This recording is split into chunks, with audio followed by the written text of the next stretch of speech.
Tom Ruyock, promoting successful business experts, connecting people throughout the world from my podcast studio in Brazil. Joining us today from Cary, North Carolina, Jennifer Sherman, CEO, leadership expert at Envision Leadership Consulting. Great leaders are shaped, not born. So Jennifer, even leaders lose jobs. What to do after you get laid off? Yeah, I'm so glad you're asking this question, Tom, because I know here in the States, there are so many people experiencing this right now. There's been reduction in force across so many industries, and I think it's a really daunting experience. So there's a couple of pieces of advice that I give to people who are dealing with that. The first are really managing kind of the emotional side of getting laid off. First, it's just allowing yourself to grieve the loss. We tie a lot of our identity into our work. Right. It's where we spend most of our waking hours, and we build our work families. We've got, friendships that we tie to work, and we tie a lot of our value to our success. And so getting laid off can feel like you're a bit adrift. So allowing yourself to go through that process and not feel bad about, grieving that loss. The second piece of advice, though, is not to get stuck there. To allow yourself to feel all the feelings but move on, right? Get up and go. Well, move on and help yourself move on. And so one of the things I do often as a coach, regardless of who I'm working with, all the way up through the C-suite, is work on mindset. And when we experience tough things, our mind creates a narrative around it. Right. And so you can imagine getting laid off, what people's narrative might be, right? It can be really negative. It can be fear-based, things like, how am I going to get another job? Or I'm not good at what I do, or, I'm too old. No one's going to hire me, right? All the scary, scary thoughts come right to the surface. And those are totally normal and human, but you don't want to let them sit there and take over, because they can keep you stuck. They can keep you from moving forward. They can keep you feeling insecure, which can impact, how you show up. To that point, should we think about being laid off before we get fired or before we get laid off? Should we think about it? Was that your question? Yeah, because we wake up and the emotions hit, but if we ever think about it before and plan for it, maybe it's not that much of a shock.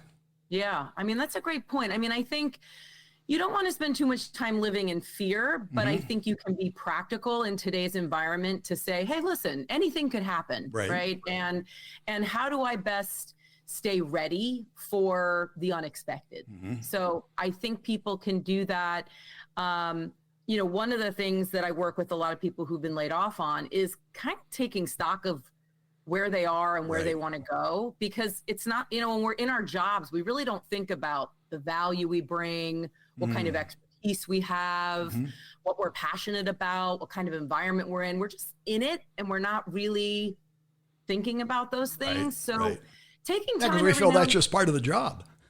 Yeah, it's just part of the job. But I think, a lot of people stay in jobs they don't like. Right, that's true.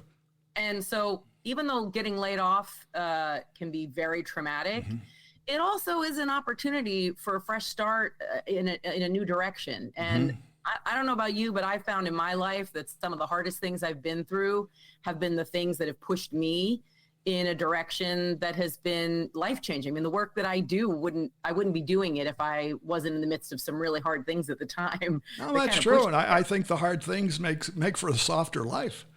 Yeah.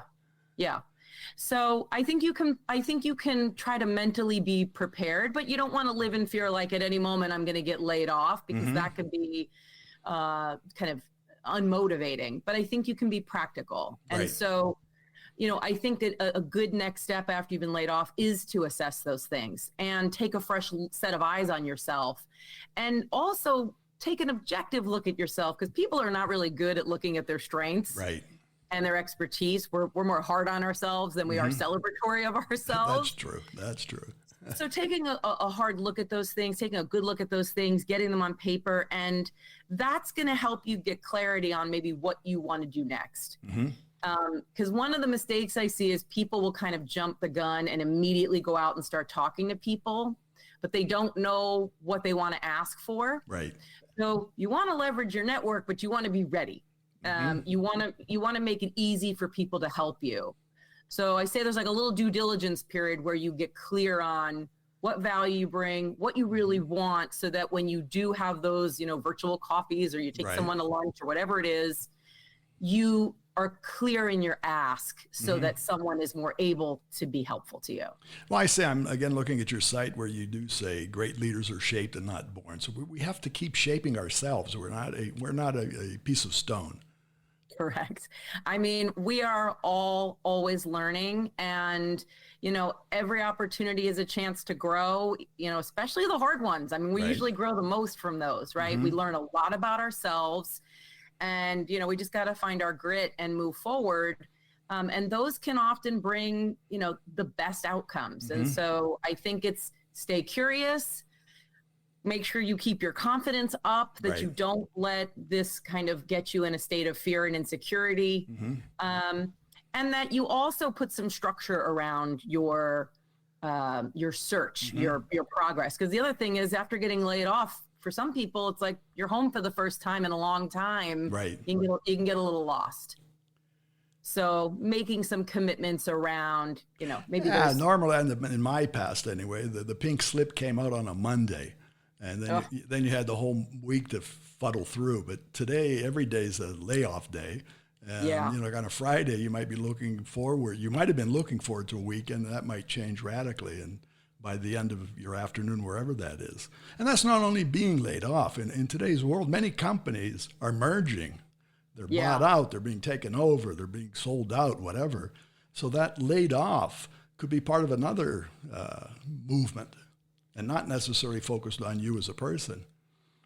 I think a lot of the layoffs, and that I think, that's what I'm saying, watch your narrative, because really smart, talented, amazing people get laid off. You're not laid off because you're a failure or you're bad at your job. A lot of the reductions in force are happening because of cuts or mergers or things happening in the economy. So it's not a reflection of you and your capability. But you have to remind yourself of that, because it's really easy to believe otherwise. Well, it gets back to what you said at the beginning, emotions, right? Yeah, exactly. And then not being stuck. Well, anyway, Jennifer, how can our listeners find you? Well, I'm on LinkedIn under Jennifer Emmerich Sherman, or you can find me at envisionleaders.com.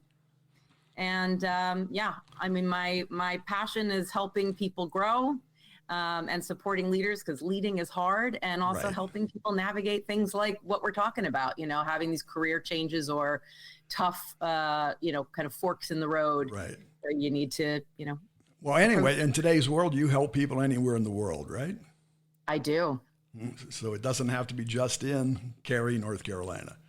No, I work with clients all over the world, from Fortune 500 companies to small startups. So, and working with individuals going through career change. So I work in a multitude of ways, and happy to help people from wherever. Very good. Well, thanks again for being here. Thanks for having me, Tom. I really appreciate it. And for our listeners, again, you can find Jennifer Sherman. It's Jennifer, the last name Sherman. She said you'll find her on LinkedIn and at envisionleaders.com. Envisionleaders.com. Cafe Networking is brought to us by Focus MI Market Intelligence, an agricultural market research specialist in Brazil. More information at focusmi.com.